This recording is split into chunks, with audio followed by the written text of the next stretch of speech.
안녕하세요, 성도님들. 오늘 말씀 묵상 나눠보도록 하겠습니다. 오늘의 말씀 본문은 열왕기상 20장 31절부터 43절까지 말씀입니다. 오늘 말씀의 마지막으로서 아람 왕이 어떻게 아합 왕과 전쟁을 마무리했는지 말씀은 일러주고 있습니다. 아합 왕의 치세에 아람과의 전쟁이 있었다. 베나닷 2세와 함께 큰 전쟁이 두 차례가 있었다는 것을 살펴보았습니다. 결과는 어떻게 되었습니까? 결과는 하나님의 도우심으로, 하나님의 말씀으로 결국 이스라엘이 승리할 수 있었다. 승리할 수 없었던 전투를 승리할 수 있었다는 것이 결말이었습니다. 결말에 오늘 말씀해 보니까 그 아람 왕, 가장 강대했던 제국의 왕이 아벡이라는 이스라엘 안에 조그만 성읍에 갇혀 있었다는 것을 일러주고 있죠. 아마 다메섹의 그 베나닷 왕은 두려워서 떨면서 언제 포위되고 점령되는가 마음이 답답하고 두려웠을 것입니다. 그래서 어떻게 했습니까? 신하들에게 조언을 받아서 항복의 사신을 보냈습니다. 아합 왕이 항복의 사신을 받고 나서 그는 어떻게 반응합니까? 아주 적군이 아니라 형제처럼 너그럽게 그 아람의 베나닷 2세 베나닷 왕을 품고 나서 같이 화친을 맺는 장면으로 오늘 결론이 마무리 짓고 있죠. 아합 왕이 대답합니다. 그 베나닷 왕에게 그는 내 원수가 아니라 내 형제이다 라고 얘기합니다. 그리고 나서 또 이렇게 얘기하죠. 가서 너희 왕에게 전하기를 내게 찾아와서 다시 화친을 해라 라고 이야기를 하는 것이죠. 너희는 가서 그를 인도에서 와라 라고 초청을 합니다. 그래서 베나닷 왕이 아벡성에서 나와서 아합 왕과 화친을 맺게 됩니다. 병거에 오르고 두 가지 조약을 약속하죠. 첫 번째는 무엇입니까? 아합 왕에게 이야기하죠. 너의 아버지 오므리 때 빼앗겼던 이스라엘 모든 성읍들을 다 돌려주겠다. 첫 번째 영토의 반환을 약속해 줍니다. 두 번째는 뭘 약속합니까? 우리 아람 제국의 그 도시 가운데 너의 이름을 딴 거리를 만들어 주겠다라고 말합니다. 특별히 사마리아에도 그런 거리가 있었던 것 같습니다. 그는 얘기하기를 다메섹의 수도에 아합 왕 당신을 위한 거리를 만들겠다라고 이야기를 합니다. 조금 더 살펴보면은 어떤 말이겠습니까? 거리만 만들겠습니까? 누군가를 기념하여서 거리를 만드는 것은 무슨 의미를 갖고 있습니까? 그의 동상도 세워준다는 것을 우리가 짐작해 볼 수 있겠죠. 고대 사회에서는 속국 관계를 정리하기 위해서 항상 우위에 있는 왕들의 동상을 새겨주거나 또 왕 옆에 아니면은 그 옆에 그 국가의 신을 만들어서 우상을 새기거나 이러한 관습이 있었습니다. 아람 왕인 베나닷 왕은 그에게 말하는 것입니다.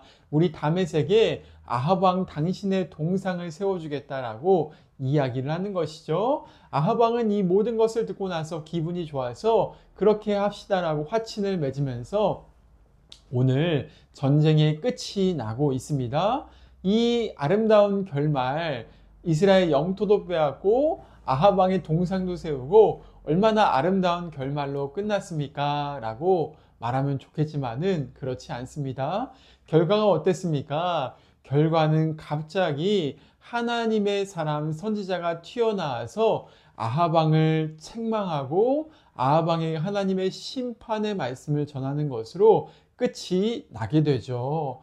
이유가 무엇이었습니까? 첫 번째, 아합 왕의 죄가 자기의 영광을 구하는데 죄가 있었다는 것입니다. 거의 다 동상을 세우는 이유가 무엇입니까? 자기의 이름을 내고 자기의 영광을 내기 위해서가 아니겠습니까? 아합 왕은 전쟁에서 승리했을 때 아마 하나님의 은혜를 까맣게 잊어버렸다라고 볼 수가 있겠죠. 전쟁에 나갈 때까지만 해도 하나님의 약속과 하나님의 도우심이 절실했기 때문에 하나님이 이기게 하신다는 것을 확신하면서 그분의 도우심을 믿고 나아가 승리를 했습니다. 그런데 승리한 다음에는 누구에게 영광을 돌렸습니까? 당연히 자기 동상을 세우고 자기에게 영광을 돌렸다는 것이 오늘 말씀의 아합의 크나큰 죄악이었다는 것입니다. 이스라엘의 왕은 사람이 아니라 하나님이셨다는 것을 계속해서 신명기를 비롯한 모든 성경에 그것을 강조해 놓고 있습니다. 하나님이 왕이시라는 것입니다.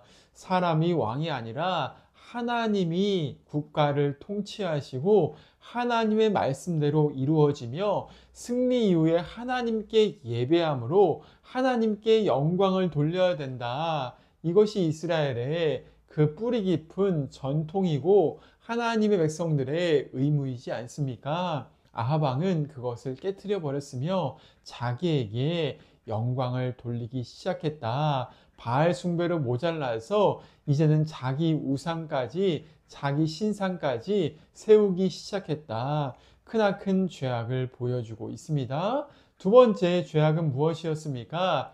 두 번째 죄악은 하나님 왕 대신 하나님께 묻지 않고 자기 마음대로 이 아람의 왕이었던 베나다 왕을 살려주고 풀어주었다는 것입니다. 선지자가 아합 왕에게 찾아와서 이렇게 책망합니다. 그는 아마 밴드 수건으로 이마 얼굴 위편을 묶었던 것 같습니다. 아마 선지자들은 이마에 특별한 선지자로서의 표가 있었는지 모르겠습니다. 대부분 사람들은 그렇게 표가 있었을 것이다 라고 학자들은 이야기하고 있습니다. 그걸 가리기 위해서 이마에 어떤 수건이나 밴드같이 표를 가린 것이죠. 그 다음에 온몸이 상처투성이인 몸을 하고 나서 마치 지금 전쟁에서 나온 병사처럼 아합 왕에게 이렇게 묻습니다. 왕이시여, 제가 전쟁 중에서 제가 행해야 될 의무, 약속을 어겼습니다. 어떤 사람이 사람 한 명을 맡겨주면서 전쟁 중에 이 사람을 지키라고 했는데 전쟁을 열심히 수행하다 보니까 지켜야 될 사람들을, 지켜야 될 그 사람을 잃어버리고 말았습니다. 왕이여, 제가 어떻게 하면 좋겠습니까? 라고 묻습니다. 그때 아합 왕이 이 선지자를, 병사를 가장한 선지자에게 말을 하죠.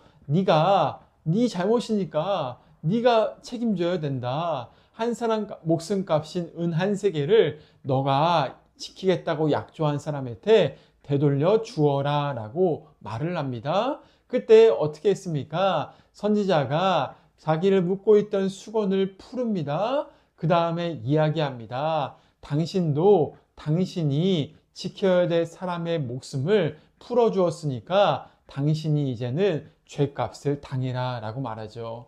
하나님께서 아람 왕에게 승리를 주시고 아합 왕에게 승리를 주시고 아람 왕을 사로잡아서 그 생명을 처분할 권한이 있으셨습니다.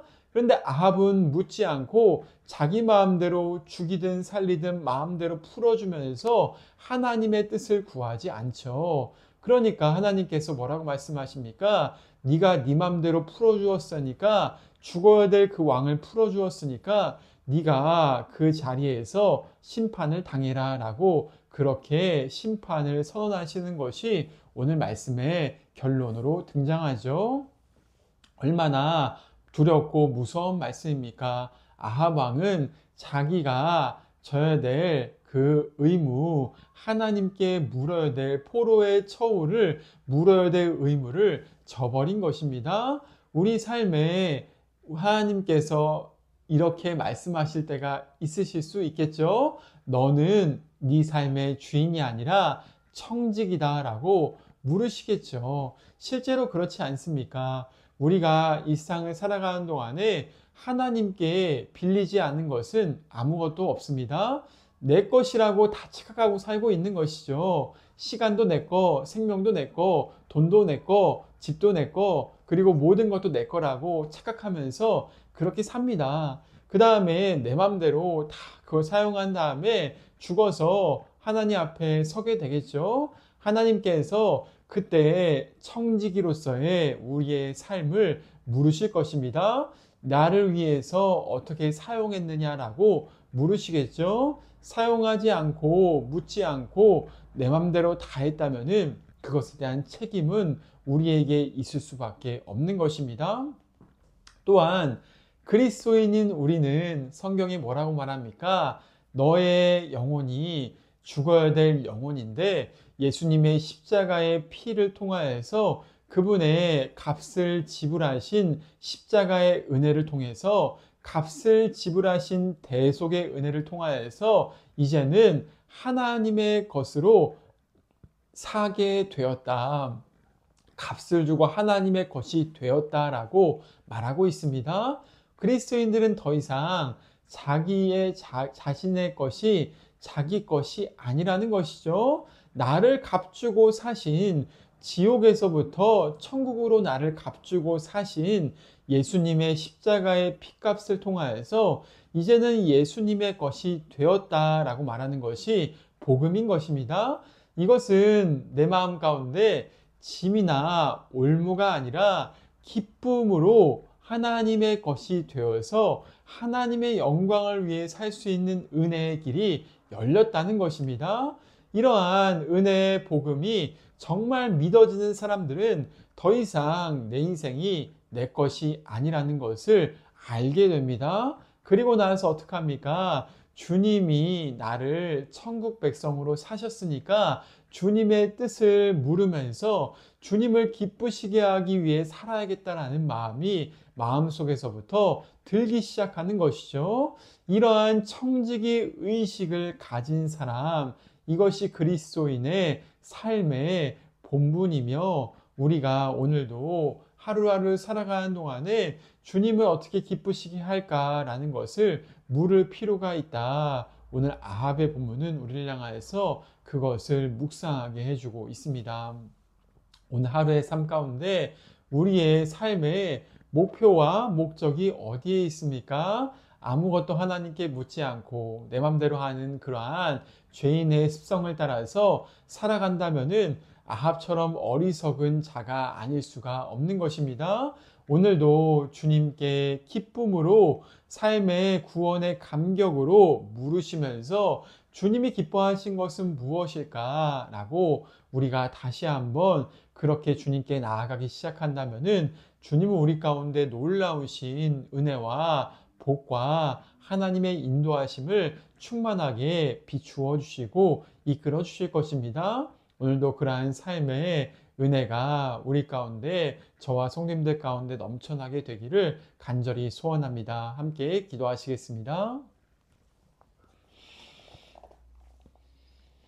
하나님 아버지 감사합니다. 오늘도 함께 이 말씀을 통하여서 아합 왕의 범죄의 모습을 다시 한번 새겨봅니다. 아합은 하나님께 영광을 돌리기를 원치 않았고 자기 자신에게 항상 영광을 돌리기를 원했다. 오늘 말씀은 그것을 보여주고 있습니다. 그렇게 하나님께 묻지도 않고 청지기의 사명을 잊어버리고 자기 마음대로 결정권을 가지고 그렇게 하나님의 뜻을 어그르는 결정을 했습니다. 우리가 이렇게 죄의 삭신 사망의 값을 당하지 않도록 불쌍히 여겨 주시옵소서. 우리의 삶이 오늘도 사망을 당할 수밖에 없는 그러한 존재가 아니라 우리의 죄를 위해 담당하신 예수 그리스도의 십자가의 은혜를 기억하게 하여 주시옵소서.